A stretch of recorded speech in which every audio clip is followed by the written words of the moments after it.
understood if I described my unusual experience.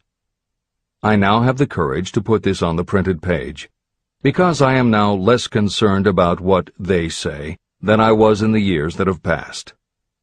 While the members of my cabinet may be purely fictional, and the meetings existed only in my own imagination, they have led me into glorious paths of adventure, rekindled my appreciation of true greatness, encouraged my creativity, and inspired me to be honest and bold in expressing my thoughts.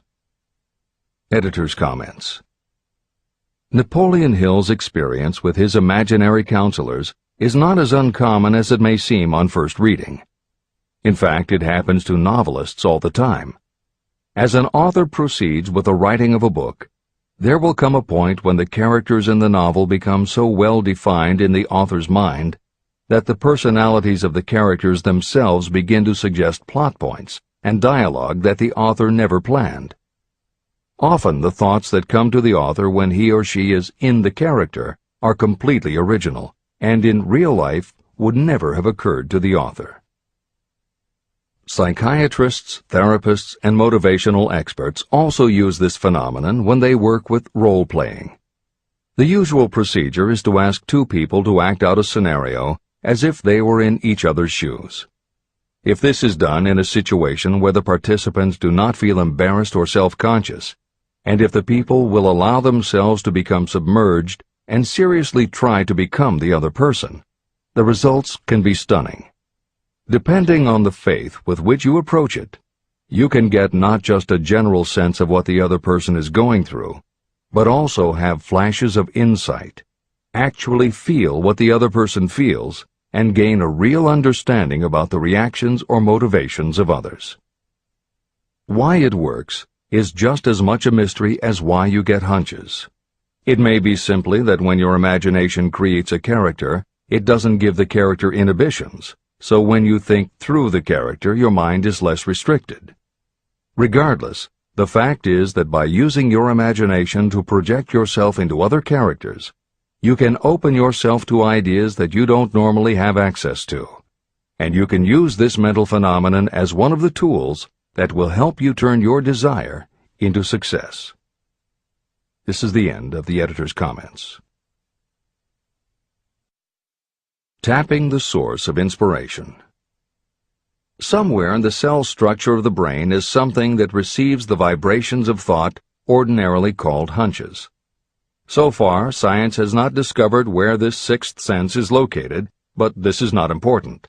The fact remains that human beings do receive accurate knowledge through sources other than the physical senses. Generally, such knowledge is received when the mind is under the influence of extraordinary stimulation. Any emergency that arouses the emotions and causes the heart to beat more rapidly may bring the sixth sense into action. Anyone who has experienced a near accident while driving knows that the sixth sense often comes to your rescue and by split seconds helps to avoid the accident. I mention this as background to the following statement of fact. On many occasions when I have faced emergencies, some of them so grave that my life was in jeopardy, I have been miraculously guided past these difficulties through the influence of my invisible counselors. My original purpose in conducting council meetings with imaginary beings was solely to use autosuggestion to impress upon my subconscious mind certain characteristics that I wanted to acquire. In more recent years, my experimentation has taken on an entirely different trend. I now go to my imaginary counselors with every difficult problem that confronts me and my clients. During my meetings with these invisible counselors, I find my mind most receptive to ideas, thoughts, and knowledge that reach me through the sixth sense. The results are often astonishing, although I do not depend entirely on this form of counsel. The sixth sense is not something that one can take off and put on at will. Ability to use this great power comes slowly, through application of the other principles outlined in this book. No matter who you are, or what may have been your purpose in reading this book, you can profit by it even if you don't fully understand how or why the principle described in this chapter works. This is especially true if your major purpose is that of accumulation of money or other material things.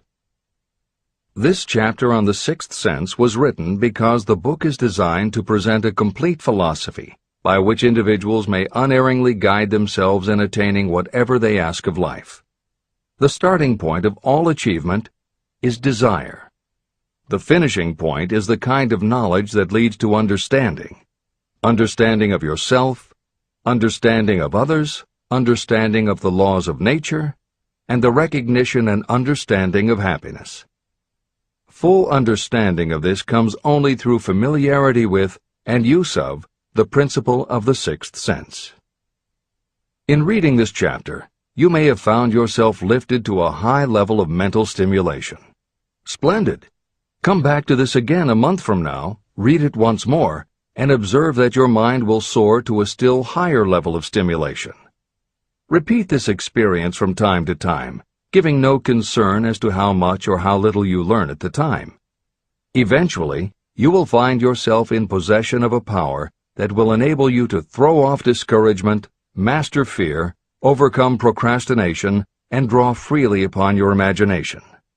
Then you will have felt the touch of that unknown something that has been the moving spirit of every truly great thinker, leader, artist, musician, writer, or statesman. Then you will be in a position to transmute your desires into their physical or financial counterpart as easily as you may lie down and quit at the first sign of opposition.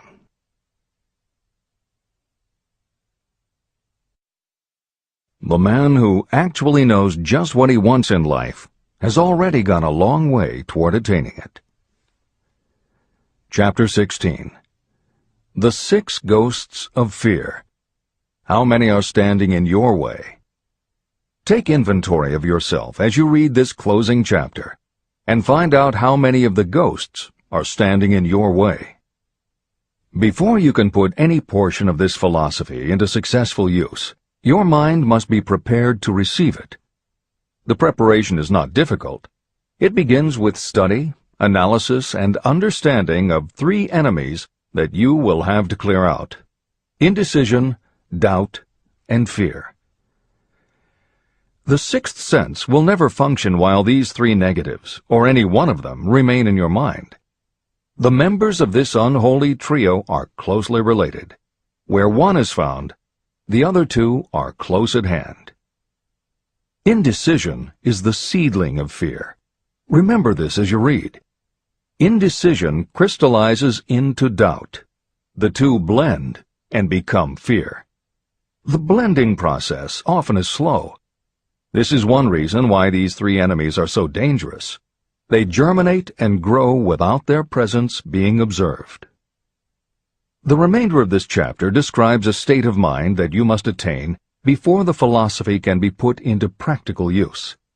This chapter also analyzes a condition that has reduced huge numbers of people to poverty, and it states a truth that must be understood by all who accumulate riches, whether measured in terms of money or in terms of a state of mind that may be of far greater value than money.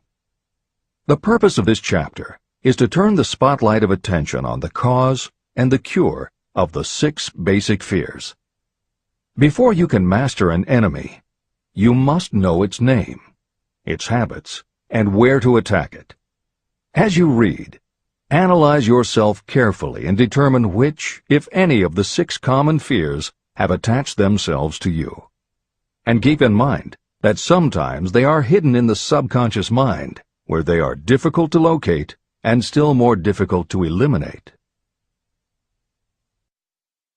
The six basic fears. There are six basic fears. At one time or another, every person suffers from some combination of these fears. Most people are fortunate if they do not suffer from the entire six.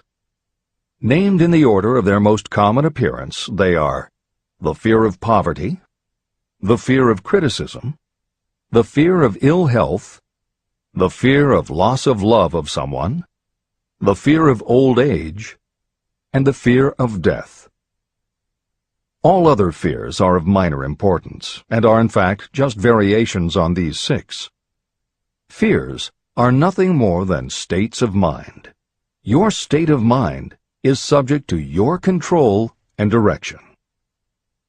You can create nothing that you do not first conceive in the form of an impulse of thought. The following statement is of even greater importance. Thought impulses begin immediately to translate themselves into their physical equivalent, whether those thoughts are voluntary or involuntary. Even thought impulses that are picked up by mere chance, thoughts that have been released by other minds, may determine your financial, business, professional, or social destiny just as surely as the thoughts that you create by intent and design.